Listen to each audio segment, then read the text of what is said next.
అమరావతి అనంతపురం రహదారి నిర్మాణంపై ప్రభుత్వం వేగంగా చర్యలు తీసుకుంటోంది. 2 ఏళ్లలోనే ప్రాజెక్టు పూర్తి చేయాలని ముఖ్యమంత్రి నిర్ణయించారు. ఈ మేరకు అధికారులకు దిశానిర్దేశం చేశారు.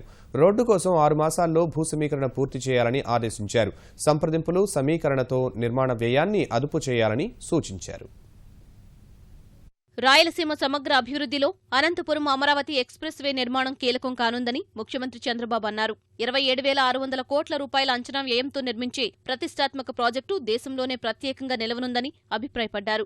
6 వరుసలుగా నిర్మించనున్న రోడ్డును 8 వరుసలకు విస్తరించేందుకు వీలుగా భూ సమీకరణ చేయాలని సూచించారు. అమరావతి అనంతపురం రహదారిపై విజయవాడ కమాండ్ కంట్రోల్ రూమ్ నుంచి 5 జిల్లాల కలెక్టర్లతో దూరదృష్టి సమీక్ష నిర్వహించారు. రాజధాని, పోలవరం ప్రాజెక్టుల తర్వాత అమరావతి అనంతపురం రోడ్డే అత్యంత ప్రాధాన్య అంశమని చెప్పారు. సమీక్షతోనే రోడ్డు నిర్మాణం దిశగా అడుగులు పడ్డాయన్న చంద్రబాబు 2 ఏళ్లలో నిర్మాణాన్ని పూర్తి చేస్తామని చెప్పారు.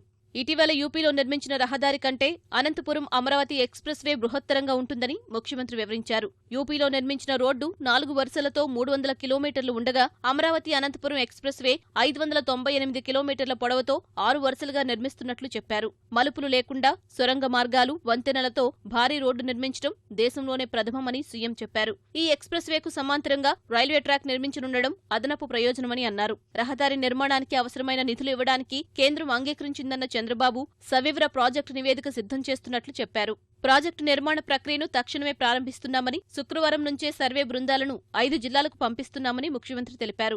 5 జిల్లాలను నూతన రాజధానికి కలుపుతూ నిర్మించే ఈ రహదారి వెనుకబడిన ప్రాంతాల ముఖచిత్రాన్నే పూర్తిగా మార్చివేస్తుందన్నారు. ముఖ్యంగా కరవు ప్రాంతమైన రాయలసీమ దశ మారిపోగలదన్నారు. అమరావతి అనంతపురం దారితో బెంగళూరు, చెన్నై, హైదరాబాద్ నగరాలతో అనుసంధానం కలుగుతుందని సీఎం చెప్పారు. పారిశ్రామిక ప్రాంతంగా అభివృద్ధి చెందనున్న దొనకొండకు, కృష్ణపట్నం ఓడరేవుకు దగ్గరగా వెళుతుందని చెప్పారు. ఈ ఎక్స్ప్రెస్ మార్గానికి 2 వైపులా నీరు, ఖనిజ వనరులు పుష్కలంగా ఉన్న ప్రాంతాల్లో చిన్న చిన్న పారిశ్రామిక వాడల ఏర్పాటుకు ప్రభుత్వం ప్రణాళికలు రూపొందిస్తోందన్నారు.